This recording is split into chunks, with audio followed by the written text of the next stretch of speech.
ओम शांति। आज का प्रातः क्लास है 18 अगस्त 1968।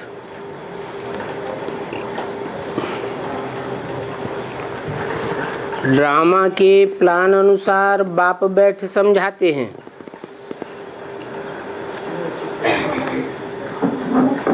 बाप ही आकर के रावण की जेल से छुड़ाते हैं।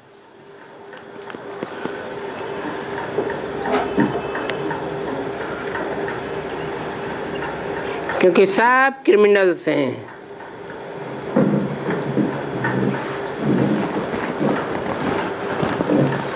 क्राइम करने वाले हैं।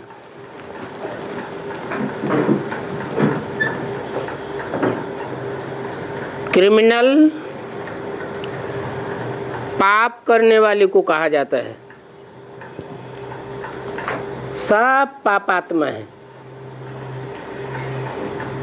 सारी दुनिया के मनुष्य मात्र क्रिमिनल्स होने के कारण रावण की जेल में हैं।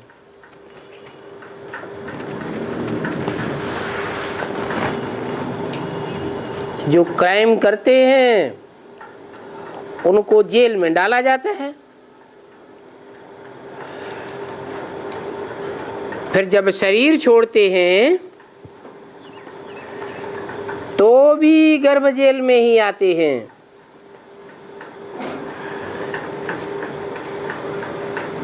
फिर बाप आकर के दोनों जेलों से छुड़ाते हैं।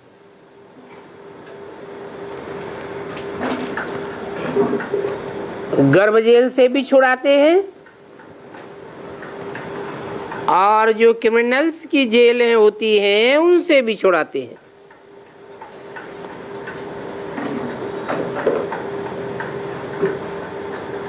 उसके बाद फिर तुम दोनों ही जेलों में से किसी भी जेल में नहीं जावेंगे।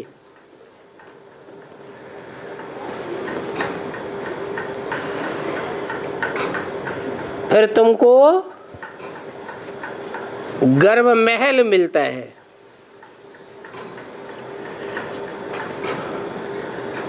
तुम जानते हो कि इस रावण की जेल से धीरे धीरे पुरुषार्थ अनुसार बाप छुड़ाते रहते हैं।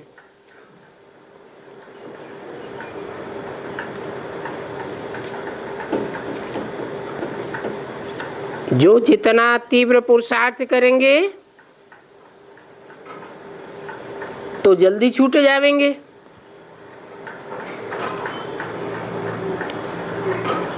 तो बाप बताते हैं तुम सब क्रिमिनल्स हो रावण राज्य में। फिर राम राज्य में तो सब सिविलियंस होते हैं। वहां कोई भी भूत की प्रवेशता नहीं होती है। देह का अहंकार आने से ही फिर और भूतों की प्रवेशता हो जाती है। वहां नई दुनिया में तो सब आत्माभिमानी होते हैं। देह का नाम निशान अहंकार मात्र भी नहीं।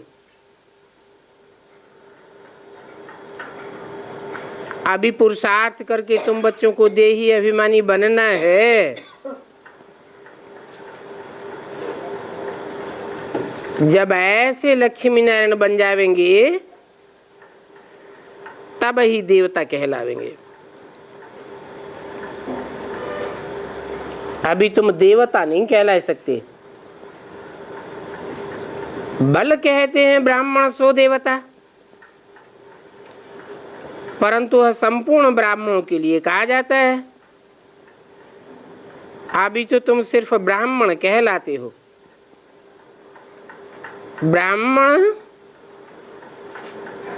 ब्रह्मा की औलाद को कहा जाता है और ब्रह्मा में रावण की जेल से छुड़ाने के लिए बाप आकर के पढ़ाते हैं। जो सबके कैरेक्टर से बिगड़े हुए हैं उनको भी सुधारते हैं। आधा कल्प से कैरेक्टर से बिगड़ते बिगड़ते बहुत बिगड़ गए। इस समय है सबके तमो प्रधान कैरेक्टर्स। दैवी कैरेक्टर्स में और आसुरी कैरेक्टर्स में रात दिन का फर्क हो जाता है। बाप समझाते हैं अभी भी पुरुषार्थ करके अपना कैरेक्टर दैवी बनाओ, तब ही आसुरी कैरेक्टर से छूटते जाएंगे। और आसुरी कैरेक्टर्स में नंबर 1 है देह अभिमान।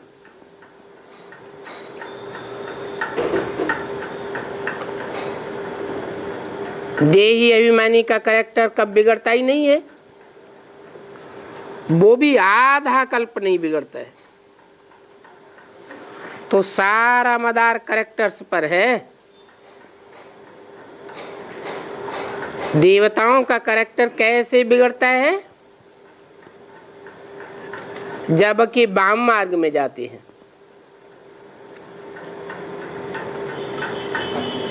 अर्थात विकारी बनते हैं। जगन्नाथ के मंदिर में ऐसे ऐसे वाम मार्गी चित्र दिखाए,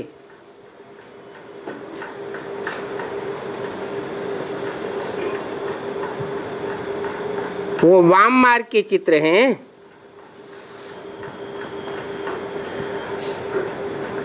बाबा ने कहा था कि जांच करके समाचार दो कि अब तक भी वो चित्र है अथवा सरकार ने बंद करवा दिए।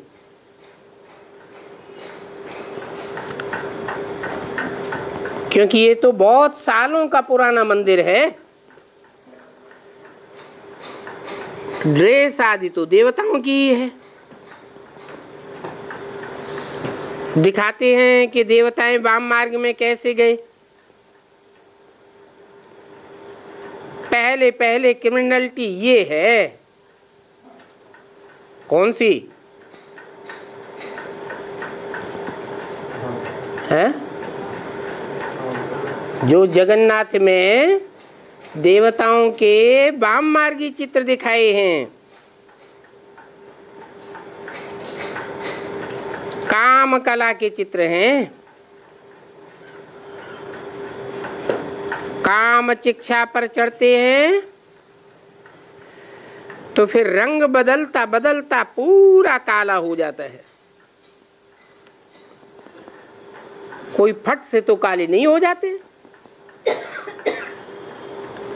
पहले गोल्डन एज से सिल्वर एज में, फिर कापर, फिर आयरन एज में आते हैं। गोल्डन एज में है तो संपूर्ण गोरे हैं। फिर त्रेता में 2 कलाएं कम हो जाती हैं तो त्रेता को स्वर्ग नहीं कहेंगे।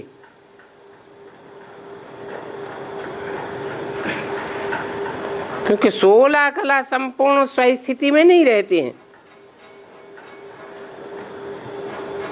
वो है सेमी स्वर्ग। बाप ने समझाया है कि रावण के आने से हमारे पर पूरी कट चढ़ी है। पूरे क्रिमिनल बने हैं। अभी कहेंगे 100% क्रिमिनल। पहले पहले 100% वाइसलेस थे, अभी 100% विशियस बने हैं। तो अभी बाप कहते हैं धीरे धीरे सुधरते जाओ। ये रावण की जेल बहुत बड़ी है।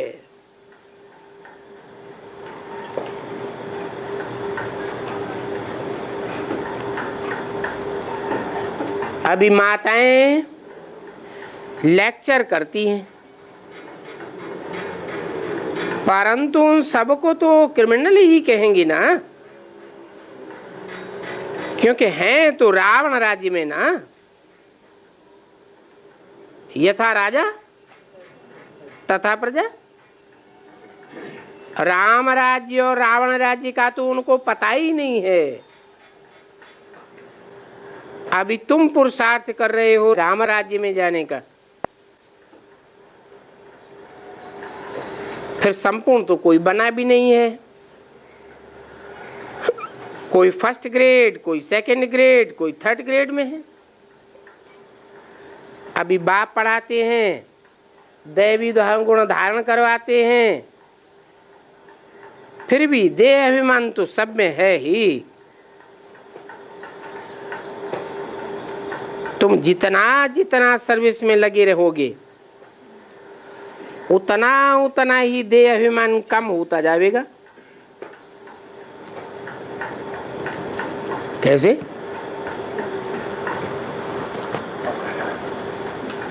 जो ज्यादा व्याचा की सेवा करते हैं उनमें देह अभिमान कम होता है या कोई कोई में बढ़ भी जाता है? हैं? क्या होता है? कम होता है सब में, कोई कोई में तो बड़ा देह अभिमान आ जाता है। माना जिनमें देह अभिमान आ जाता है तो कहेंगे उन्होंने सर्विस नहीं की। क्या किया? डिस सर्विस ही की है। जो सर्विस में लगे रहेंगे उनका देह अभिमान जरूर कम होगा। ऐसे देही अभिमानी बहुत अच्छी सर्विस करेंगे। जिनकी सर्विस करेंगे उनकी तबीयत खुश हो जाएगी। बाप देही अभिमानी है तो कितनी अच्छी सर्विस करते हैं।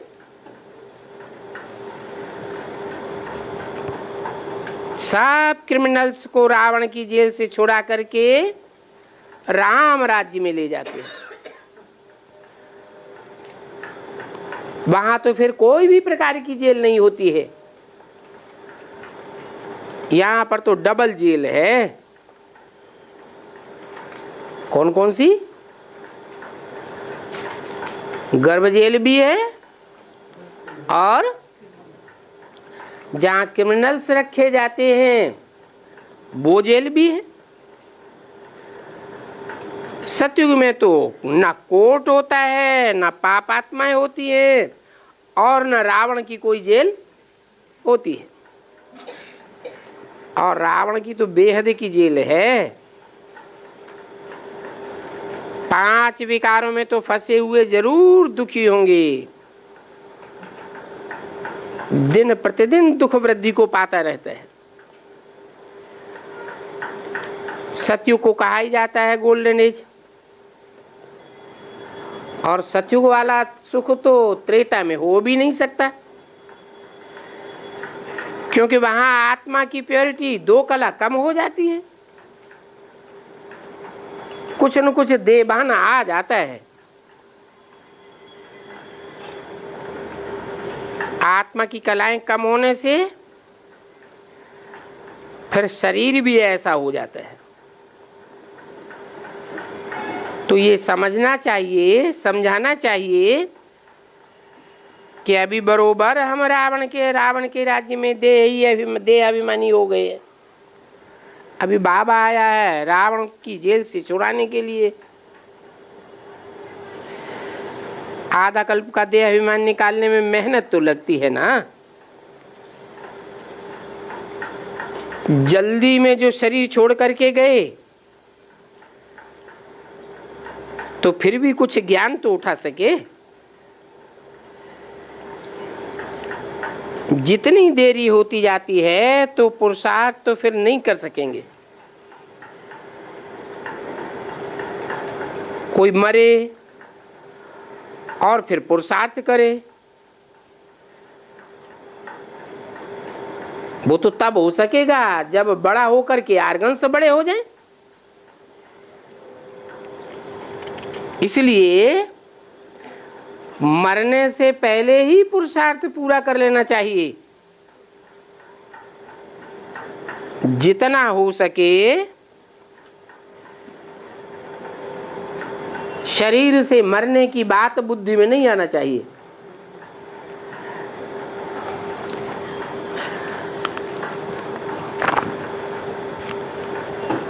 उस तरफ आने की कोशिश जरूर करेंगे।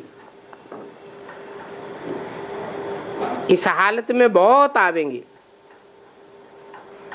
और जाड़ वृद्धि को पावेगा। 1868 की वाणी का दूसरा पेज। समझानी तो बहुत सहज है। बॉम्बे में बच्चों को समझाने का ये चांस बहुत अच्छा था। बड़ी युक्ति से लक्ष्मी नारायण का चित्र जो एम ऑब्जेक्ट भी है वो साथ में ले गए थे और पढ़ाने वाले शिव बाबा का चित्र भी ले गए थे। कौन सा चित्र? कौन सा चित्र ले गए थे बॉम्बे में? हैं? शिव बाबा का चित्र। कौन सा है चित्र शिव बाबा का? शिव बाबा का चित्र ले गए होंगे या शिव बाप का चित्र ले गए होंगे? शिव बाबा का चित्र ले गए थे। हैं? शिव बाबा का चित्र किसे कहा जाएगा और शिव बाप का चित्र किसे कहा जाएगा? वास्तव में शिव बाप का तो चित्र होता भी नहीं है। बिंदी तो निराकार है। बिंदी का चित्र फोटो कैसे खींचेंगे? हाँ, बड़ा रूप बनाई दिया है, बिंदी का बड़ा आकार बनाई दिया है। तो बड़ा होता है क्या? है? बड़ा तो होता नहीं। जो बड़ा आकार बनाई दिया है और उसके चारों तरफ 32 गुण लिख दिए हैं।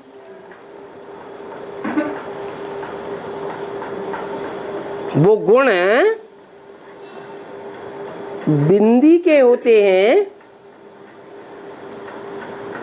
या अवगुण बिंदी के होते हैं या साकार के होते हैं? गुण और अवगुण तो जब साकार में प्रत्यक्ष हो तब ही देखा जाएगा। इसलिए जो प्राचीन ऋषि मुनि मनीषी थे उन्होंने समझाने के लिए बाप का चित्र बड़े लिंगाकार रूप में दिखाई दिया। जैसे सोमनाथ मंदिर में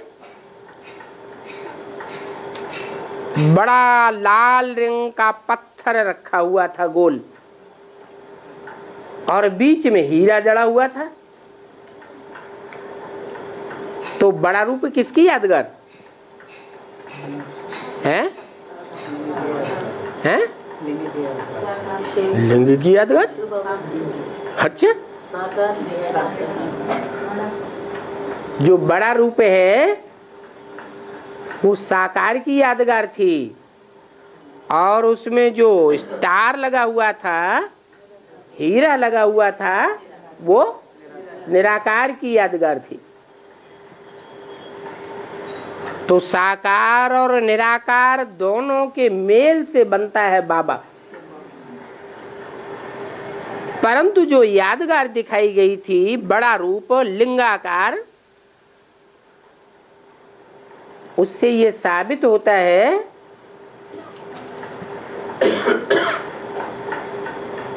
कि उसमें सुप्रीम सोल तो था,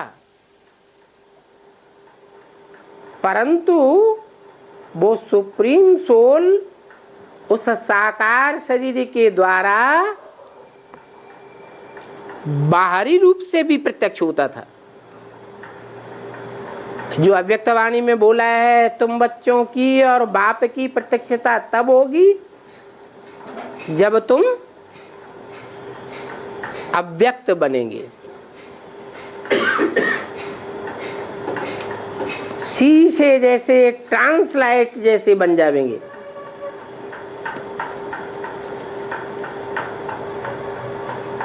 ट्रांसलाइट के चित्र कितने क्लियर होते हैं। ऐसे ही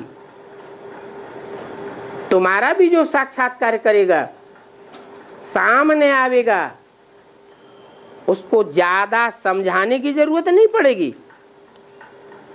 देखने मात्र से ही, साक्षात्कार मात्र से ही समझ जाएगा।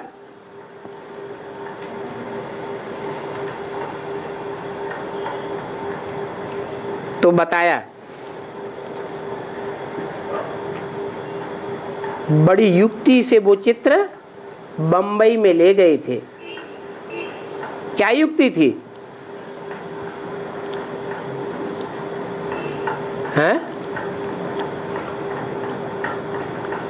उस समय वो चित्र बिंदु रूप में नहीं, लिंग रूप में दिखाया था। जो साकार की यादगार है कि वो साकार स्वरूप भी इंद्रियों की स्मृति से परे हो जाता है। ऐसे नहीं नाक, आंख, कान, बाहें, पांव होते नहीं हैं, होते तो हैं, परंतु जैसे कर्मेंद्रियों की प्रक्रिया भल चलती रहे, परंतु उनकी स्मृति भी मात्र भी न रहे। जैसे देखते हुए न देखना, सुनते हुए नहीं सुनना। नहीं तो दुनिया में कोई कोई की कितनी ग्लानि होती है, और भगवान की तो इतनी ग्लानि होती है कि भक्ति मार्ग में एक अवतार का नाम ही क्या रख दिया है? कलंकीधर अवतार। अगर भगवान अपने ऊपर लगाए हुए कलंकों को देखे, सुने,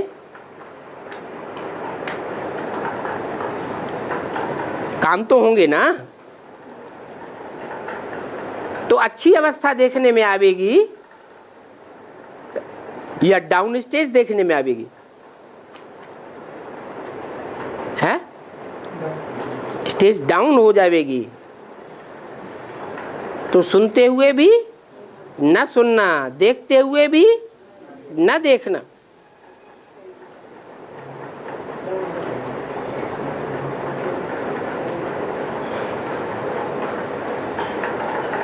चांस समझाने वालों के लिए बहुत अच्छा था बाप का परिचय देने का। समझाओ कि ये हम सब का बाप है।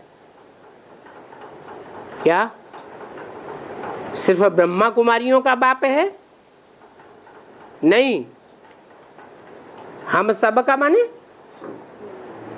कोई भी धर्म वाला हो, सब धर्म वालों का ये बाप है। क्योंकि हर धर्म में मनुष्य सृष्टि के बाप को तो एडम को, आदम को, आदिदेव को तो मान्यता है ही। क्यों मान्यता है? क्यों इतना मानते हैं? जरूर कोई प्राप्ति हुई है। जैसे लौकिक जीवन में बाप को कोई क्यों मानते हैं? क्योंकि बाप से वर्षा मिलता है, हद के बाप से हद का वर्षा मिलता है, और बेहद के बाप से बेहद का वर्षा मिलता है। इसलिए हर धर्म में उस धर्म पिता को जो एडम आदम के रूप में गाया हुआ है, मान्यता जरूर है। और लौकिक बाप से तो जो वर्षा मिलता है उसे नरक का ही वर्षा कहेंगे या स्वर्ग का वर्षा कहेंगे? नरक का ही वर्षा कहेंगे। परंतु बेहद के बाप से बेहद स्वर्ग का वर्षा मिलता है।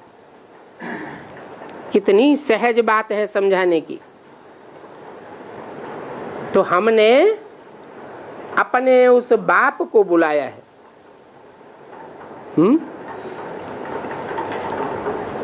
ये हमारी एम ऑब्जेक्ट है क्या? क्या हमारी अहम ऑब्जेक्ट है? ये जो लक्ष्मी नारायण का चित्र है ये हमारी अहम ऑब्जेक्ट है। इसे देख करके दिल के अंदर बहुत पुलकायमान होना चाहिए।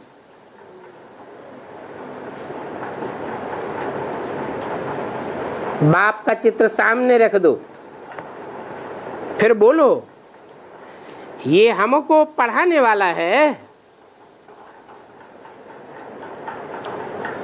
और फिर दिखाओ लक्ष्मी नारायण के चित्र पर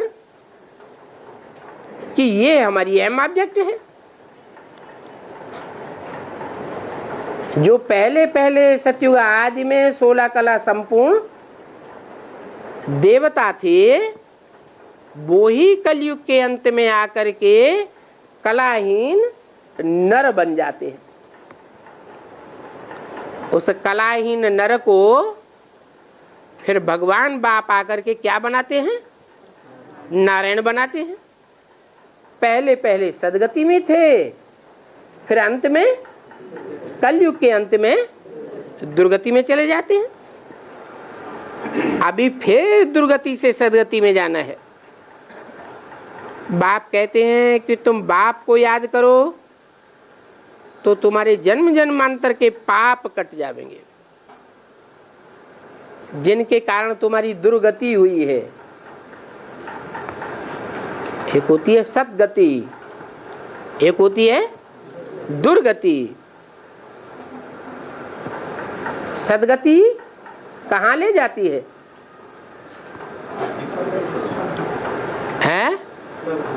सत्य ऊपर होता है या नीचे होता है? सत्य सबसे ऊपर होता है।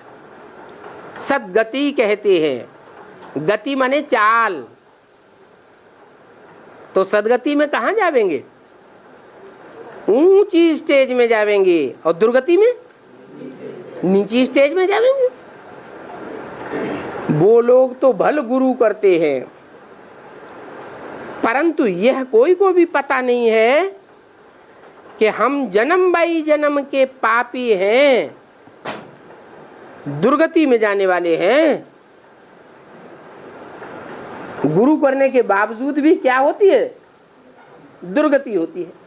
नहीं तो गुरु किस लिए किया जाता है?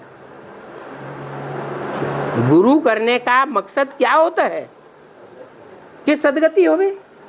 लेकिन सदगति किसी की होती नहीं, और ही सबकी मेंटलिटी दुनिया में नीचे गिरती जाती है। समझते हैं कि इस जन्म के पापों के दग्ध होने का रास्ता हमको मिल जाएगा। गुरु किया है तो गुरु करने से हमने जो इस जन्म में पाप किए हैं, तो गुरु हमको ऐसा रास्ता बतावेगा कि पाप खत्म हो जाएंगे, और गुरु की समझानी पर चलने से हमको ऐसा रास्ता मिलेगा जो हम पुण्य कर्मों में लग जाएंगे। परंतु वो गुरु लोग तो पाप दग्ध होने का रास्ता बताते ही नहीं है। उनको खुद भी रास्ते का पता ही नहीं है। वो तो और ही डुबोने का रास्ता बताते हैं। डुबोने का रास्ता बताते हैं। आज भक्ति मार्ग में कोई ये मानेगा कि गुरु डुबोने का रास्ता बताता है? वो तो समझते हैं कि जब तक गुरु नहीं किया है तब तक सदगति नहीं हो सकती। गुरु बिनु होय कि ज्ञान, ऐसे शास्त्रों में लिख दिया है।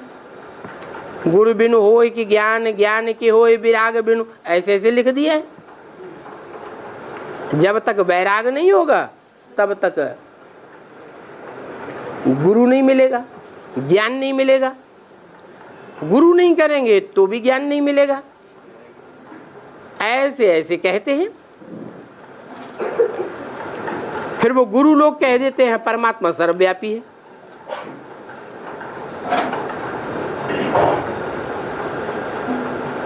फिर सर्वव्यापी है, सबके अंदर परमात्मा है, तो बुद्धि एक ठिकाने टिकेगी या सब में भटकती रहेगी? है, सब में भटकेगी। सब श्रेष्ठ हैं, सब ऊंचे से ऊंचे भगवान हैं, सब में भगवान बैठा हुआ है। परंतु ऐसे तो होता नहीं है। मैं कोई सर्वव्यापी नहीं हूं। मैं तो किसमें आता हूं? अरे परिवार में कौन बड़ा होता है? हैं? बाप ही बड़ा होता है। ये सृष्टि भी भगवान जब आते हैं तो सारी सृष्टि को ऐसा सतो प्रधान बनाते हैं, ये सृष्टि भी एक ऐसा परिवार बन जाती है जिस परिवार में सब सुखी हो जाते हैं। क्या गायन है? वसुदैव कुटुंबकम। सारी पृथ्वी, सारी वसुधा हमारा कुटुंब है, परिवार है, ऐसे मान्यता है।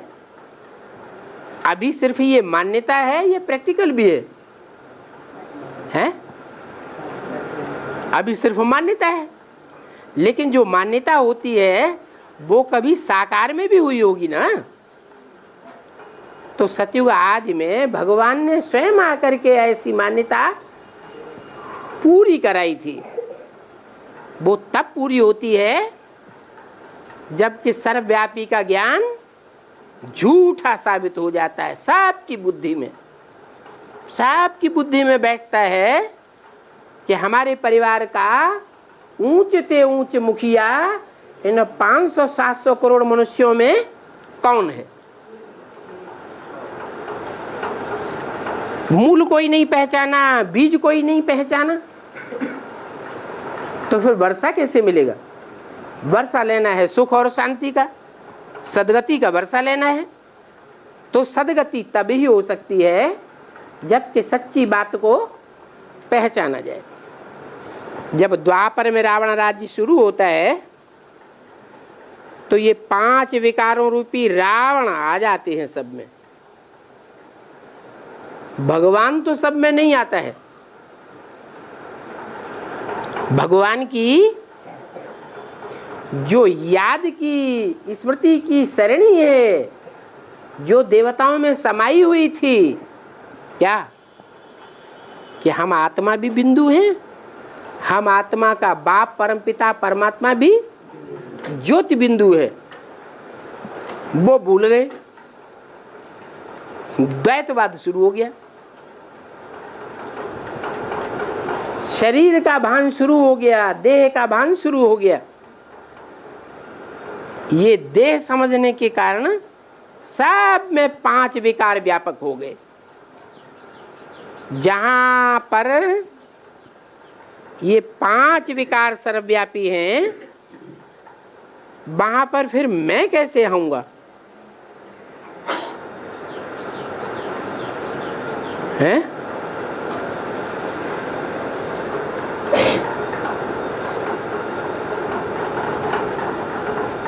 मैं कहां प्रत्यक्ष होऊंगा? हैं? मेरी प्रत्यक्षता कहां होगी?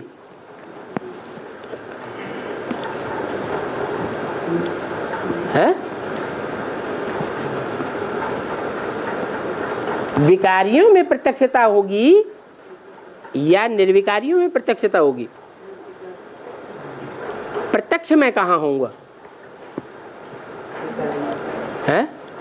विकारी में प्रत्यक्ष होता है, आता तो है लेकिन प्रत्यक्ष होता है, हैं? प्रत्यक्ष नहीं होता है। विकारियों में मैं फिर कैसे होऊंगा? जहां 5 विकार व्यापी हैं, वहां मैं कैसे होऊंगा? क्योंकि पाप आत्माएं है ना, तो जो पाप आत्माएं हैं वो भगवान बाप को गुप्त कर देंगी या प्रत्यक्ष करेंगी? क्या करेंगी? प्रैक्टिकल में उनके कर्म कैसे होंगे? है? अरे रावण था, हिरण्यकश्यप था, वो भगवान को प्रत्यक्ष करता था या गुप्त करता था? कैसे है? वो कहता था मैं ही मैं ही मैं ही मैं। तो मैं ये देह अभिमान हुआ या आत्मा अभिमान हुआ? ये तो देह अभिमान हो गया। जो गुरु लोग हैं दुनिया में वो भी क्या कहते हैं? शिवोहम ब्रह्मास्मि, वो भी मैं ही मैं कहते हैं। तो जहां जहां देह अभिमान है, जहां जहां देह अभिमान का रिजल्ट 5 विकार हैं, वहां मैं नहीं होऊंगा। मैं कहाँ होऊंगा? जहां 5 विकारों का नाम निशान भी देखने में ना आता हो। मैंने तो कभी नहीं कहा है कि मैं सर्वव्यापी हूं। तो जरूर समझेंगे कि बाप सन्मुख है, तब तो कहते हैं ना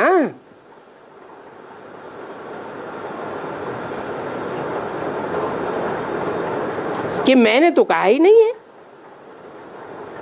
उल्टा ही समझ गए, उल्टा समझते समझते फिर विकारों में गिरते गिरते, गालियां देते देते भारत का ये हाल हो गया है।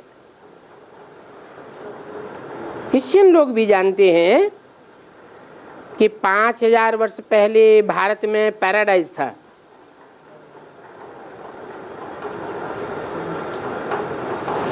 क्राइस्ट तो बाद में आया।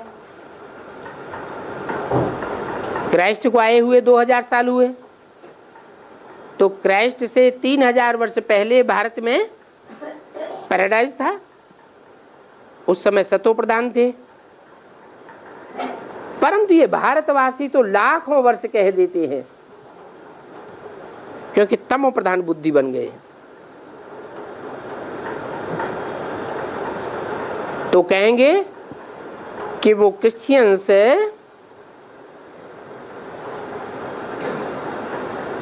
इतने तमो प्रधान नहीं हैं जितने जितने भारतवासी तमो प्रधान हैं। वो फिर ना इतने ऊंच बनते हैं और ना इतने नीच बनते हैं। तो वो ही समझते हैं क्या कि बरोबर क्राइस्ट से 3000 वर्ष पहले भारत में पैराडाइज था। और जब भारत में पैराडाइज था, उससे पहले एडम और आदम, इनका स्वरूप भी मौजूद था। मुसलमानों में तो कहते ही हैं कि आदम को खुदा मत कहो। आदम खुदा नहीं है, लेकिन खुदा के नूर से आदम जुदा भी नहीं है। एक ही पर्सनालिटी, परंतु एक ही पर्सनालिटी में दोनों शक्तियां अलग अलग हैं। हिंदू ये भी नहीं जानते, इसलिए क्या कह देते हैं? शिव शंकर एक है। अब शिव शंकर एक है या अलग अलग है? हैं? अरे शंकर याद में क्यों बैठा हुआ है? याद में बैठा है, इसका मतलब स्वयं भगवान है या किसी को अपने से ऊंचे को याद करता है? स्वयं भगवान तो नहीं है। तो वो क्रिश्चियंस अभी भी समझते हैं कि बरोबर भारत में स्वर्ग था। बाप कहते हैं कि वो ठीक कहते हैं। 5000 वर्ष पहले भी रावण की जेल से मैं छुड़ाने आया था, अब फिर से आया हूं छुड़ाने के लिए। आधा कल्प है राम राज्य और आधा कल्प है रावण राज्य। बच्चों को चांस मिलता है तो बाबा भी कहते हैं, समझाते हैं कि ऐसे ऐसे समझाओ, ऐसे ऐसे बताओ कि इतना परमापार दुख क्यों हुआ है। आज से 5000 वर्ष पहले तो भारत में अपरमापार सुख था, जब इन लक्ष्मी नारायण का राज्य था। है? अपरम अपार सुखों की दुनिया थी तो राज्य किसका था?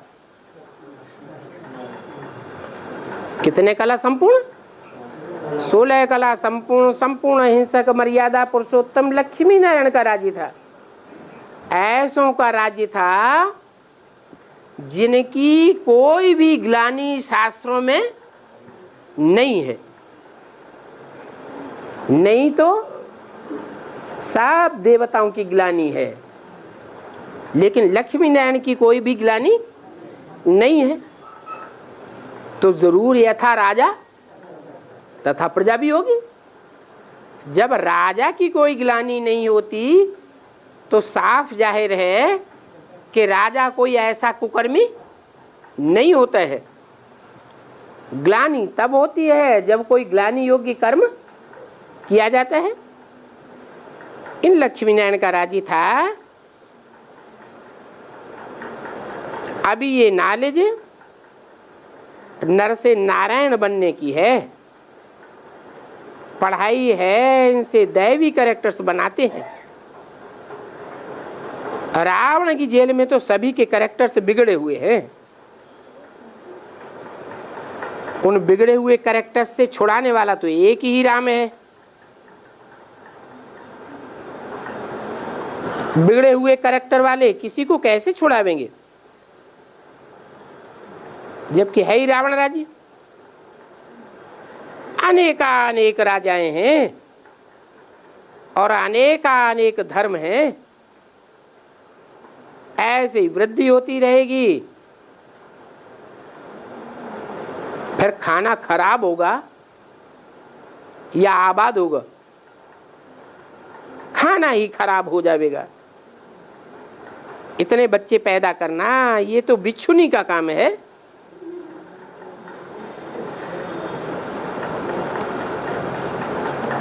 बिच्छुनी के लिए क्या गायन है? हैं? बच्चे कैसे पैदा करती है? पेट फट जाता है, पेट चिर जाता है, फिर बच्चे पैदा होते हैं। तो पेट चीर करके बच्चे निकाले जाते हैं। अभी भी हॉस्पिटलों में क्या होता है? हैं? पेट फाड़ करके बच्चे निकाले जाते हैं। सतयुग में तो ऐसी कोई भी बातें होती नहीं है। वहां दुख की कोई बात नहीं होती है। ये कलयुग तो है दुखधाम और वो है सुखधाम। सभी संपूर्ण निर्विकारी हैं। बार बार उनको यही बताना चाहिए कि जब निर्विकारी होते हैं तो सब सुखी होते हैं, जब विकारी होते हैं इस दुनिया में तो सब दुखी होते हैं।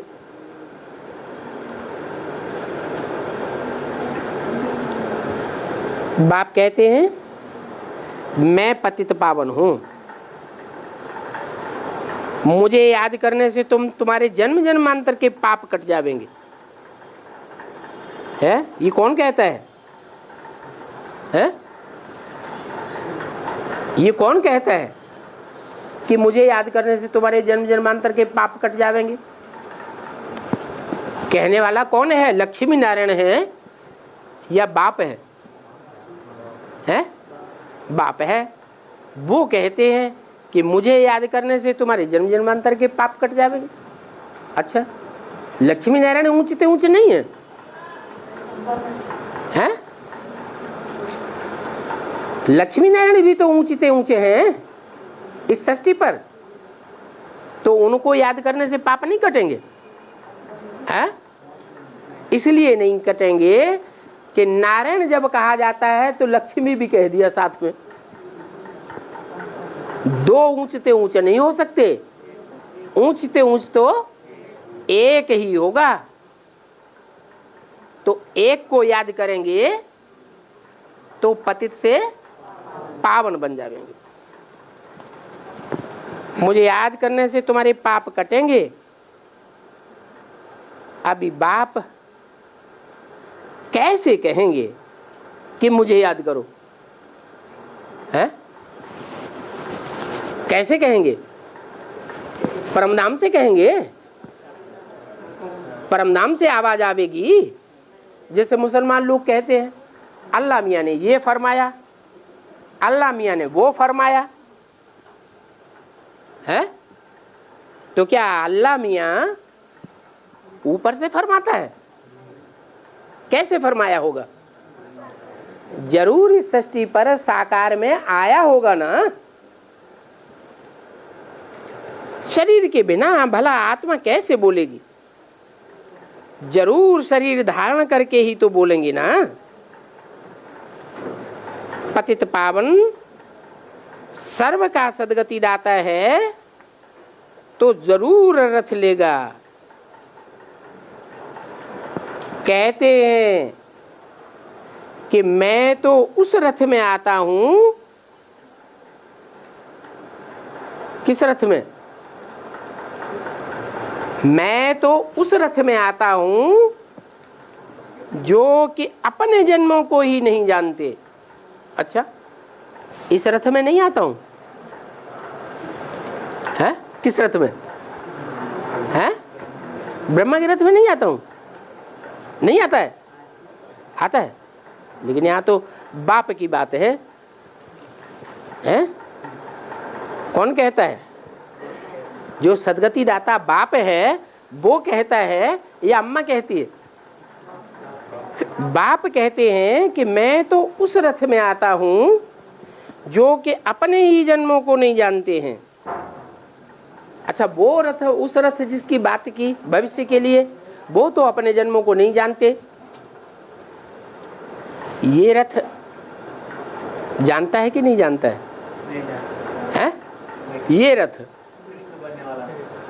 जो ब्रह्मा, जिसके तन में ये वाणी बोली गई, वो जानता है कि नहीं जानता है? नहीं जानता। फिर कैसे कहता है मैं सतयुग में कृष्ण बनने वाला हूं? जानता है तभी तो कहता है। पक्का निश्चय है ना उसे। किसको? ब्रह्मा को पक्का निश्चय नहीं था? उनको पक्का निश्चय था ना कि मैं कौन बनने वाला हूं। मैं अगले जन्म में सतयुग में कृष्ण बनने वाला हूं। पक्का निश्चय है। हैं? चलो सही, एक जन्म, लेकिन वो श्रेष्ठ थे, श्रेष्ठ जन्म है ना, तो जाना है ना, कुछ तो जाना है। और जो तमो प्रधान बन गया ज्यादा, वो राम वाली आत्मा, वो जानती है? हैं? वो नहीं जानती कि मैं अगले जन्म में क्या बनने वाला हूं। उसकी बुद्धि में ये बात निश्चय नहीं बैठता। अगर बैठा होता यज्ञ के आदि में तो फिर यज्ञ छोड़ करके जाता है? नहीं जाता। तो क्या साबित हुआ कि राम और कृष्ण के बीच में वर्तमान संगम युग में जब तक ये वाणी चलाई गई तब तक दोनों आत्माओं के बीच में कौन सी आत्मा ज्यादा तमो प्रधान थी और कौन सी आत्मा कम तमो प्रधान थी? है? राम वाली आत्मा ज्यादा तमो प्रधान हो गई क्योंकि वो अपने जन्मों को नहीं जानती, और कृष्ण वाली आत्मा है कम तमो प्रधान हुई। उनको ये भी निश्चय था कि मैं द्वापर में जब जाऊंगा तो क्या बनूंगा? नहीं, कृष्ण कहीं द्वापर में होता है? विक्रमादित्य बनूंगा। ये भी उनको निश्चय था। और राम वाली आत्मा को ना आदि का पता और ना अंत का पता। तो इससे क्या साबित हो गया कि कृष्ण वाली आत्मा न ज्यादा सतो प्रधान बनती न ज्यादा तमो प्रधान बनती, और राम वाली आत्मा ज्यादा तमो प्रधान भी बनती है और ज्यादा सतो प्रधान भी बनती। कहाँ कहाँ है? अरे कौन से टाइम पर? हाँ, संगम युग पर राम वाली आत्मा सबसे ज्यादा तमो प्रधान भी पार्ट बजाती है और सबसे ज्यादा सतो प्रधानता का भी पार्ट बजाती है, और कृष्ण की आत्मा उसके मुकाबले इतनी तमो प्रधान या सतो प्रधान नहीं बनती। इसलिए कृष्ण और क्राइस्ट की राशि मिलाई जाती है। बाप समझाते हैं कि ये 84 जन्मों का खेल है। मैक्सिमम 84 जन्म होते हैं और मिनिमम 1 जन्म होता है। इस खेल में जो पहले पहले आए होंगे वो ही अभी फिर भी आवेंगे। उनके बहुत जन्म होंगे, फिर कम होते जाएंगे। सबसे पहले कौन आए होंगे? इस्लामी आए होंगे, बौद्धी आए होंगे, क्रिश्चियन आए होंगे, सिख आए होंगे, नास्तिक आए होंगे। कौन आए होंगे? हाँ? इस षष्ठ रूपी खेल में, इस रंगमंच पर पहले पहले कौन आए होंगे? हैं? हाँ, पहले पहले सूर्यवंशी देवताएं आए होंगे।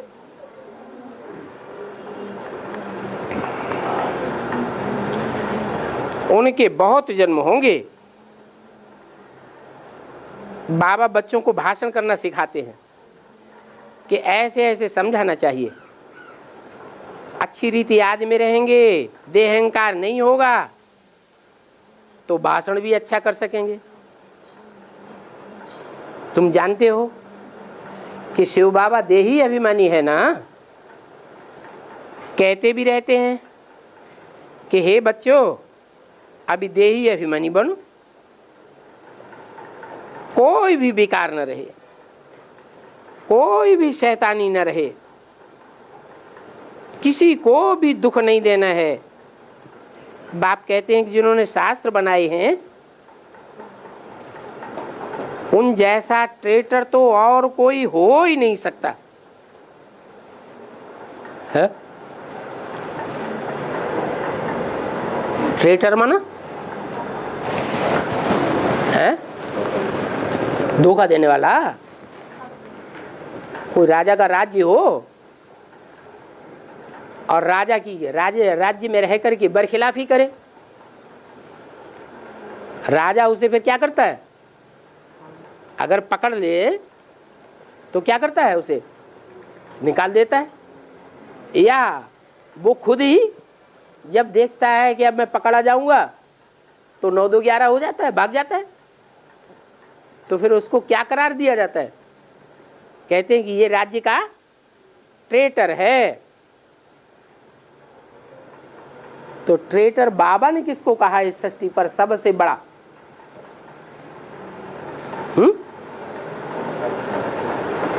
इस दुनिया का सबसे बड़ा ट्रेटर कौन हुआ? अरे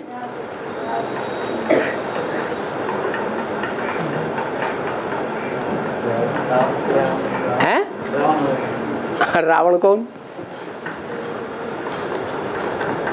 कौन है रावण? इस्लाम धर्म रावण। क्यों? राम ही रावण नहीं बनता है? बनता है। तो फिर क्यों कहते हैं कि इस्लाम धर्म रावण?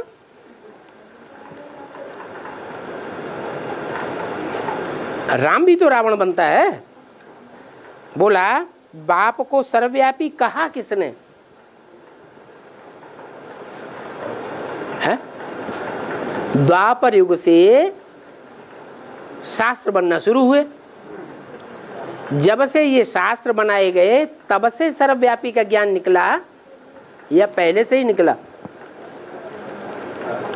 जब से शास्त्र बनाए गए तब से सर्वव्यापी का ज्ञान निकला। क्यों निकला?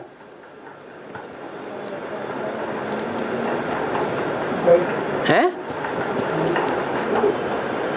उस समय ही क्यों निकला? है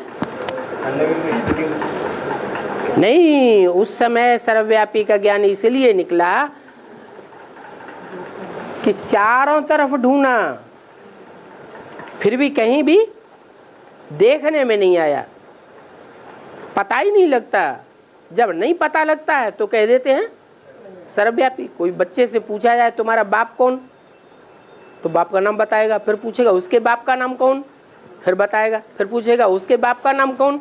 शूट बच्चा होगा, बाप से ज्यादा जरेबाजी, तो वो भी बता देगा। फिर पूछते जाओ तो क्या कहेगा? मैं।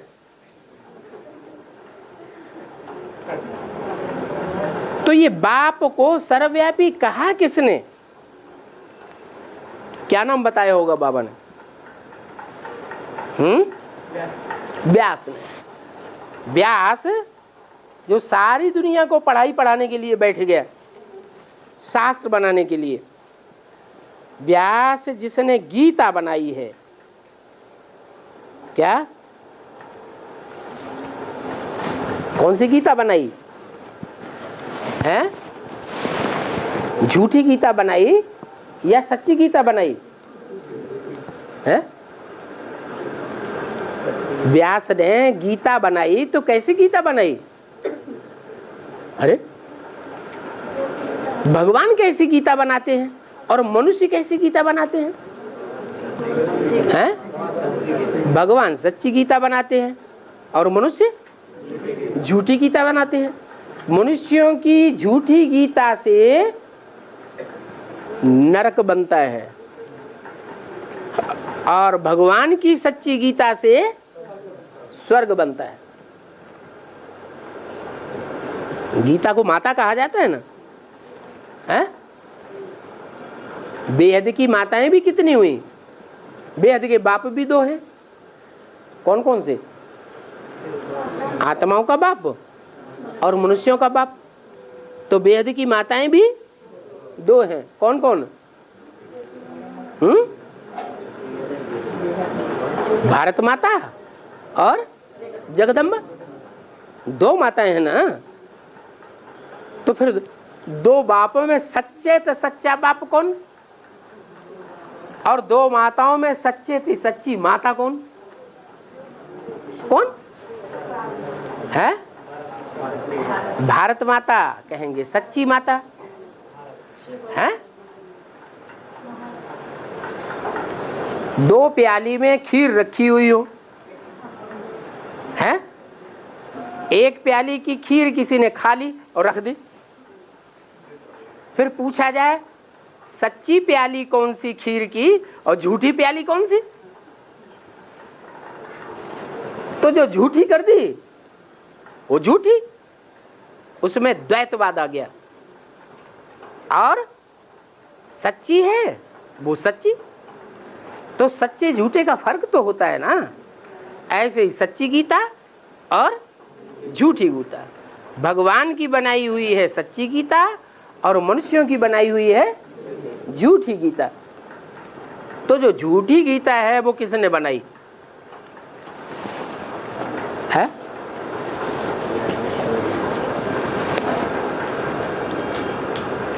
झूठी गीता किसने बनाई? मनुष्य ही बनाते हैं। बाबा भी कहते हैं ये व्यास है दुनिया का सबसे बड़े से बड़ा धूता। धूर्त है। बातें बनाने वाले बहुत होते हैं। क्या?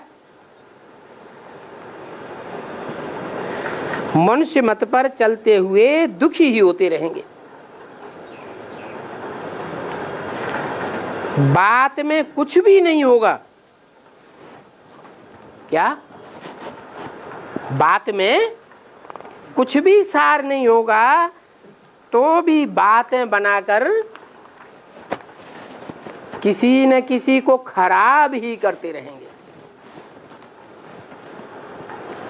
18/8/68 की वाणी का 3रा पेज। ये समझने की बातें हैं। क्या? इन बातों की गहराई में जाएंगे तब समझेंगे कि झूठा क्या होता है और सच्चा क्या होता है। झूठ और सच समझना सबके बस का काम है क्या है? सब कोई समझते हैं कि झूठा क्या है सच्चा क्या है, सत्य क्या है असत्य क्या है। सबके समझ में आने वाली बात है क्या? अगर सबके समझ में आने वाली बात हो तो इतने बड़े बड़े कोर्ट और कचहरियां रखने की जरूरत, इतने बड़े बड़े जज पढ़े लिखे रखने की जरूरत है ही नहीं। ओम शांति।